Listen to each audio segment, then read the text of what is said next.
The Story Grows. I'm Brian Patton. Today we welcome Ernie, Fabian, and Justin Jones from Idle Threat to the podcast. Idle Threat will release Y'all Forget the Sun this Friday on Tooth and Nail Records. The guys talk about the Nashville local scene and separating that from the music business in Nashville, signing with Tooth and Nail and how the Christian music industry has changed, working with Stephen Keech on the new record, the lyrical themes and ideas running through the new album, and more. Thanks so much for checking out this episode of As the Story Grows. If you're brand new to the podcast, welcome. You can find links in our show notes or at asthestorygrows.com for our mailing list, our Discord server, and our Patreon page, where $1 a month will get you early access to every episode.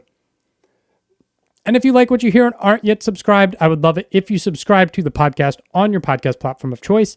If you know a friend who might enjoy this episode or the podcast in general, I would love it if you shared it with them. Enjoy today's conversation with Ernie and Justin from Idle Threat.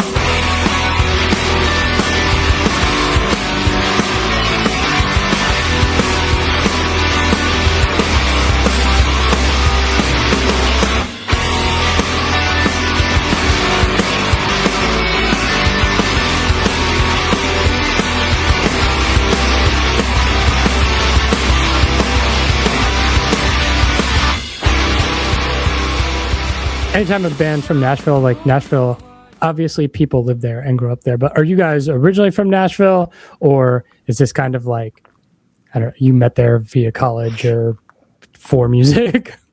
Born and raised, baby. Yeah, we are, there's 5 of us in the band now at this current stage. 4 of us are from Nashville. I mean, our vocalist Zeke, he was born in Evansville, Indiana, but he, I think, has lived in Nashville since he was like 4 years old or something like that. Nice. But the rest of us were born here, with the exception of Nathan. He was born. He's from Maryland and moved down here, I guess, a little over a year ago. So we're all here. Nice, nice. What is growing up in Nashville like? I mean, like, it's such a music hub, but like, was that something that was a part of your lives early because of that, or was it like because it's everywhere, you kind of ignore it and are looking for your own thing? Both, honestly. Yeah. Ernie, do you want to go first, or you want me to knock it out? Yeah, so, I mean, Nashville's just such a cool city, and being able to grow up with a lot of the growth that the city has had, especially in the last, like, decade and a half, it's been really cool. I mean, there's a lot of really good food here. There's a lot of, like, really cool, like, cultural aspects. Like, I don't know, but, like, specifically with music, the scene here just has everything that you would want. So, like, if you want to, like, you know, find the next big country star, you could probably just go on down to Broadway and find that. But also, like, the hardcore scene here is cool. The pop scene here is cool. Like, you have, like, a growing rap scene and stuff, too. So, and, like, that's my take on it. I've been in this since I was, like, 10. So, and Ernie kind of has a similar background as well. Yeah, we all kind of grew up going to shows. What's funny is, like, none of us grew up together. Yeah. Kind of around college age. But so, like, since then, you know, as we've just shared shows that we've been to, we realized that we were at a lot of the same shows growing up. Yeah. I know for me, like, what got me into music really wasn't, like, the large national touring acts. It was our local scene. It was that sweet spot, really, of, like, mid 2000s, I guess, where our scene, specifically like hardcore and just the rock kind of underground scene, was really flourishing, and like local bands could sell out huge rooms without any national act. So I felt spoiled. From what I've heard, like, it was kind of like that though across the country. So I don't know that it's so special to Nashville, but it was all we knew at the time. And so, like, that's just what we did. We just went to shows, and that's where we got inspiration from to if they could do it, these artists that were just local, surely I could, like, learn how to play guitar and get on stage one day. And that was kind of the inspiration behind getting my foot in the door of the music scene. Yeah, that's cool. Yeah, because I'm from just north of Washington, D.C., so it's like, cool. Yeah, it's been a booming music scene here for a long time, but like, it would feel like Nashville would be a different beast because of the nature of the industry that lives there. But like, yeah, it still has a local thriving scene, and it's like not every band explodes and becomes, you know, whatever the next big Grammy winner is, right? Yeah, there's a lot of transplants, you know, a lot of people that came in and have pursued being songwriters, you know, and so I don't even really know what that world's like. I have some friends that are songwriters. It seems way harder than just like getting a group of guys together to start a band and try to play as many shows as you can, you know. Very cutthroat in that way. But from what our experience has been, you know, Nashville, whether they like support, you know, every single act that's local, that's not necessarily true, but like you can find your group and you can stick with it, and I don't know, lot of support across bands.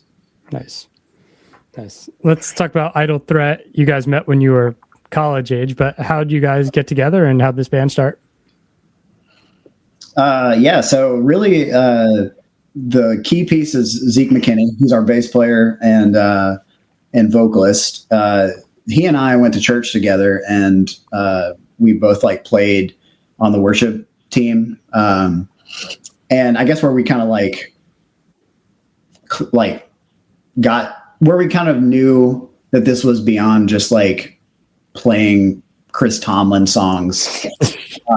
It was when like during sound checks, like we would be like, I'd play like a riff from like Chiodos or, you know, whatever metalcore band at the time was like really big. And he was like, oh, I love that song. And so that's how we had this like affinity for like heavy music.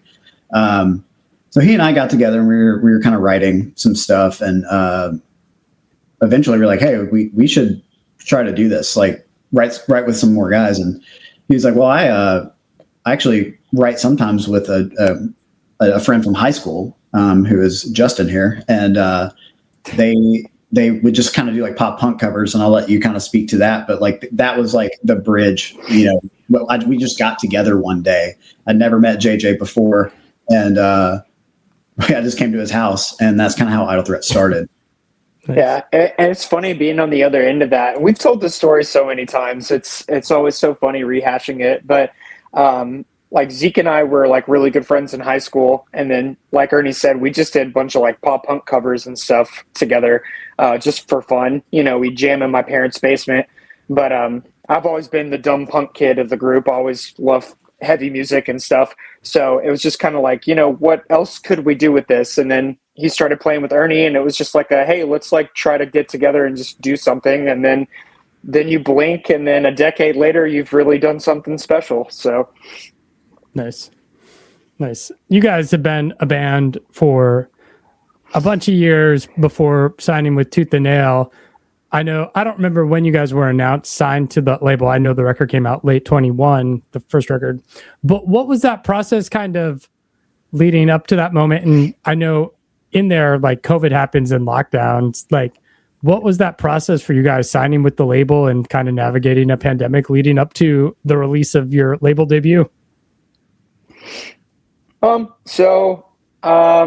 I mean, we road dogged it and stuff for years. So we started in 2014, spent probably, you know, the majority of 7 years that we were just on the road and like writing music and all this stuff. So, you know, we got in touch with Tooth and Nail and just kind of, you know, the stars aligned there. And we signed during the pandemic, right, Ernie? Like it was it's a little murky for me now because it was a pretty long process. Yeah, we signed like right before. So we had an EP that we put out with Tooth and Nail. We had shopped it around to a few labels. Oh, okay, yeah, that's right. But like only Tooth and Nail was the only one that kind of entertained it, and so I think the conversation with them started in 2019.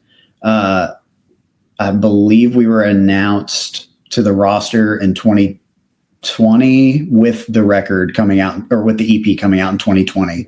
And then, pandemic was kind of like right in the middle. I don't remember much talk about like having to, obviously no one knew what it was going to be, like the pandemic. but I don't remember much talk about pushing it further down the road or anything like that. I think we were just like, we're just going to put it out. I don't even remember what month it was that we put that EP out, but we put it out and it did fine. I think it got a little bit buried with the pandemic because we couldn't tour on it or do anything. So it really wasn't until 2021 when we put out a full length that we, people knew we were on Tooth and Nail, but that was really a lot of people's introduction to us. Yeah. Yeah. Was your aim always to sign to Tooth and Nail, or did you kind of shop the EP to other labels? Was it, I mean, you mentioned band half started in church. So growing up in that church world, were you just like Tooth and Nail is like the mecca of like labels? It was definitely like a dream come true for a lot of us. I mean, a lot of us grew up listening to the early Tooth and Nail bands. Like I said, like that sweet spot in the 2000s was really where we kind of got into Tooth and Nail and like with your Norma Jeans and Under Oaths and bands like that. So it was one that was like, for sure, if we could get that, it would be a dream come true for a lot of us. I think our kind of mindset as a band, though, has always just been, as long as it's moving forward, whatever that looks like, even if it's a small step, we're good with that. Like a label was never like make or break for us. It was just, hey, we have some songs that we really like, and let's just see what happens. And so we just kind of went that route, and the doors opened, and we stepped through them. Yep. Nice. Tooth and Nail has like kind of shifted over the years, as so many things in this world have. From reading some of the lyrics of the record, and like, I don't know if you guys would categorize yourself as Christians or anything, but like, how do you find yourself fitting in that label as it's kind of transitioning to away from like a Christian label or anything? Do you care, or like? I think so. As like one of the lyricists myself, everything we kind of do is through the lens of faith. There are like some songs that we have that aren't like explicitly maybe like about God, but might even be subtly taken that way, that they are about God. But a lot of what we do, we all can have different missions, I guess, for lack of a better word, with this band, in terms of like how we go about it. Some people are a little bit more like outspoken with their faith than others. And I don't think we would necessarily consider ourselves a Christian band. And so we're totally fine with the label going in a different direction. It doesn't change like who we are and what we write. If anything, like we love the opportunities that it, opens up to not be kind of pigeonholed to just churches or anything like that. Like we want to play for anybody who wants to hear it. And it doesn't really matter to us whether they identify with what we're saying or not. At the end of the day, like everybody kind of has we call it an altar call, like everyone has one of those, whether it be about God or about mental health or, you can go on and on. But I think music is like, it just brings people together. And that's kind of like our main goal, I think, that we all cohesively share. I was waiting for you to make the Christians in a band joke. Like we all identify as Christian, and yeah, our music can be outwardly faith focused, and even some of the stuff that's said from stage, is sometimes more inviting into our beliefs. But yeah, we also love playing with bands that have nothing to do with faith or want nothing to do with faith. Yeah. Yeah. Yeah. From a non-band perspective, like I grew up in the Tooth and Nail scene and in the Christian scene, and like, so it's interesting to like see the label transition and the whole music industry up kind of shift where like it doesn't feel like the Christian scene exists anymore. It's just like you got a bunch of bands who believe what they believe, and it's different. Like, does that complicate things for a band like you guys, or is it easier just like, hey, we're just a band and our music stands on its own and we're not getting pigeonholed as like a church band, right? We're not playing youth groups every weekend. It's weird. There's like this oxymoronical like space that our band is in, because sometimes it feels that way, but then other times it doesn't. And, kind of piggybacking on what Ernie said, it's like, we are Christians, but then we play way more shows that don't have that like label at all. And like, we don't set ourselves apart enough, I guess, when it comes to being in just one box. So I don't know, like, you do see like the Christian scene kind of, I don't want to say dissipating, it just looks different. So like you have your CCM worlds, and then you have kind of like the underground like Christian scene. But off the top of my head, y'all correct me if I'm wrong, it's like I can't say that there is like a label or anything like Tooth and Nail that is putting out like, your Reliant K's or your, just any of those bands that we grew up with.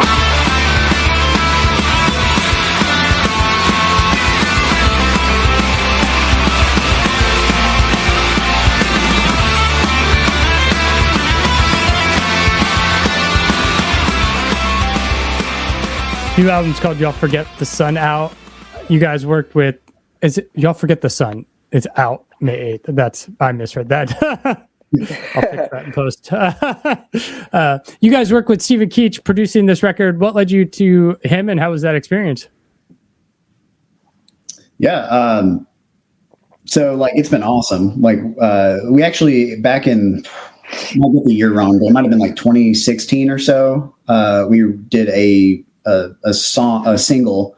At the time it was standalone single. We ended up re-recording it and putting it on one of the EPs. But we had Keech do, I believe he did the mixing on that song way back when. And it was great. We loved the time, he didn't produce it, or really all he did was kind of mix it. And so we didn't have necessarily like a working relationship, but we did have, like we knew we could reach out. I think he at the time like kind of stopped recording bands for a while, and he's very into like doing commercials and things like that. So we didn't really even know that he was a possibility. And when it came to this record, and we didn't have as much time set aside to record it as we did Blurred Visions. Blurred Visions, we went away for a month, and we like finished recording it, finished writing it in studio. And we had that time like dedicated. This time with our lives, just like some of us got married, I became a father. It was just like, it just wasn't I couldn't do that again. And so, so we're looking at how can we logistically do this. And we had signed up originally to go with another guy. And then it just became like clear that was going to be really difficult to make work, because he didn't live here in Nashville. So unfortunately we like kind of backed out of that, and we looked into what the opportunities were. And Keech actually reached out to me and said, "Hey, I'm recording other bands again." And so, we just kind of like ears perked up, like, okay, well maybe this is like the door, and we need to go through it. So brought it up to the guys, and as JJ said, stars aligned, and we just kind of went for it. Timeline, we took forever to make it. It was a long time again working. Bless Stephen Keech. I was about to say, we need to commend his patience. Yes. Working with all of our 5 guys' schedules, and, still creating what he created with us. Like, could not, hats off to him. I would love to work with him in the future if he will work with us again. It just took a long time, and but the vibes were great. The writing process, like we had done a lot of pre-production beforehand, so we came in way more prepared. So when he got his hands on it, he was able to smooth out the edges and just make it a really, really, like, we're really stoked on this record, like in a way that we haven't been before with any of our work. It was awesome. We loved it. And, as the drummer, JJ, you can probably speak to your perspective as well, but working with him was great from my side.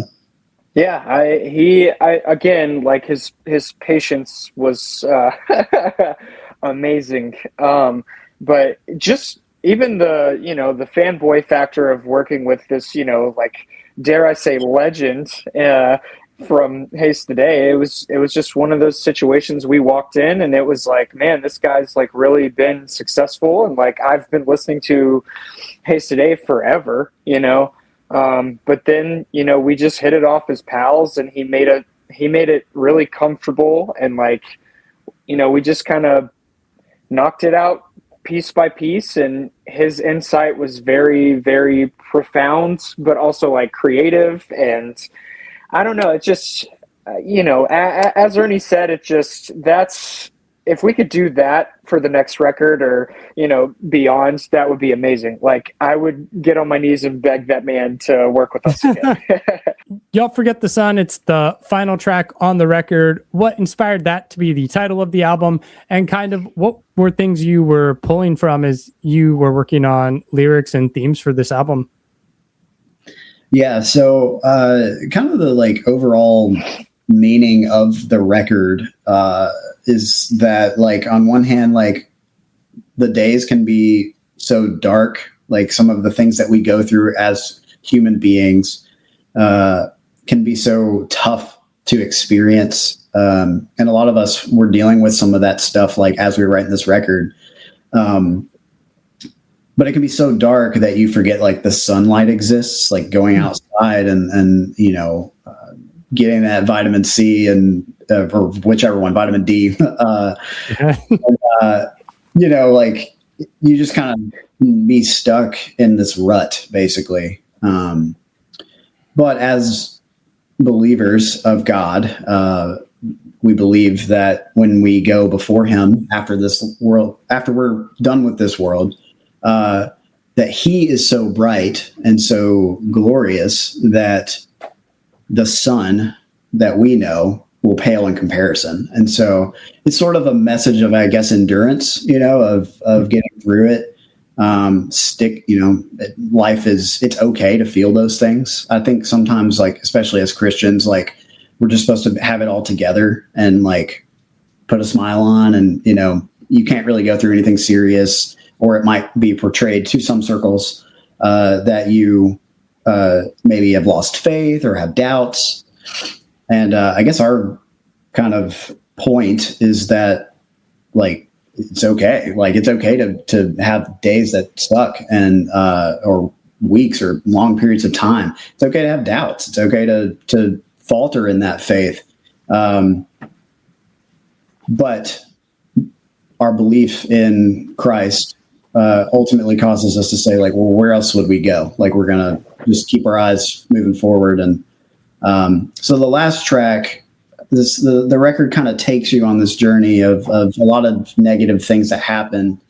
But that last track is literally like just entering into like the presence of God, and everything else that we just talked about over the last 9 songs kind of just fades away into the light. So that's kind of like the inspiration of the song. Admittedly, Zeke wrote a lot of the lyrics for that one. And he could probably, speak in more depth about that. But, he's not here. I was involved in that as well. And it was it was one of the last songs we wrote. And we knew the main thing we wanted to say was, we will forget the sun in the presence of your light. And that's the last thing we say on the record. And so, like, that was very important that would be the last thing that was said. Nice. You guys have a bunch of features on this record. It seems to be a thing that is more popular now to invite guest vocalists on. Stephen being obvious because you were in studio with him, but how did you decide who you wanted to work with, and were these songs written with a guest spot in mind?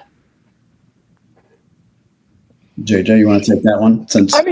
I can. So just, going with the last track, we're just really good friends with Christian Nielsen from Meadows. And, we had kind of tossed around the ideas of, who we want to come and like feature on this record and like, put their hands on it as well. And that one just made a lot of sense. And, I don't write lyrics, I just hit stuff. But in that situation, I remember when I finally heard like the mastered version of that track, I teared up a little bit because Christian's one of our brothers, we've toured with them, we'll probably do more shows with them. It's just, he's somebody I talk to at least once a week, just shooting memes and stuff back and forth. But I know that he shares a similar message. So it was a match made in heaven, literally there. But kind of working our way backwards, the Garrett Russell feature is probably the one that I'm most excited about. Silent Planet's one of my favorite bands. We had tossed around a lot of ideas to try to have a person with a heavier background like come in and have their voice there, and it was really cool having him do his part. So I'm excited for people to hear that. But then even like Aaron from My Epic, his part's pretty unique because it's not he's not coming on a track and yelling, because we've before the only other guest track that we had was Corey from Norma Jean, but then Keech also lending his ear, but also gave his voice to us as well. So it's just all of these things, like it just kind of fell into place because we wanted like Ernie and I would talk like before, like we even started tracking this. It was like, yeah, we'll have 1 or 2 guest spots. We did 1 on the last one. Maybe we'll do 2 this time. And then after things got further fleshed out, it was like, here's 4. But that is how people are doing stuff now. And I think collaboration is really cool. And I think what we did was pretty unique. So I'm quite prideful of what we did there. And I'm just excited that they got to lend their voices as well. Nice. Album's out May 8th. As we said, life changes the older you get. Your responsibilities grow. What's the plan for once this record comes out? Are you going to try to tour and hit the road? Or? Yeah, we've been talking about trying to get some pieces lined up to do that. Jury's out still on whether or not like a proper release tour would happen. We have some potential support tour stuff that is in the works, but nothing set in stone yet. I know the record comes out in like about 2 months or so. So, we're definitely in the process of at least doing a release show here at home. And then the goal is to actually take about a week, or maybe up to 10 days or so and do something maybe in the Midwest. Maybe we're looking, it just kind of depends on like these support tours where they kind of shake out and the routing for that. But yeah, the plan is for sure to play. I mean, we wrote these songs for people to hear them. The internet only goes so far, although it feels infinite. And we'd love to play these in front of people. Like that's still one of our all-time favorite things.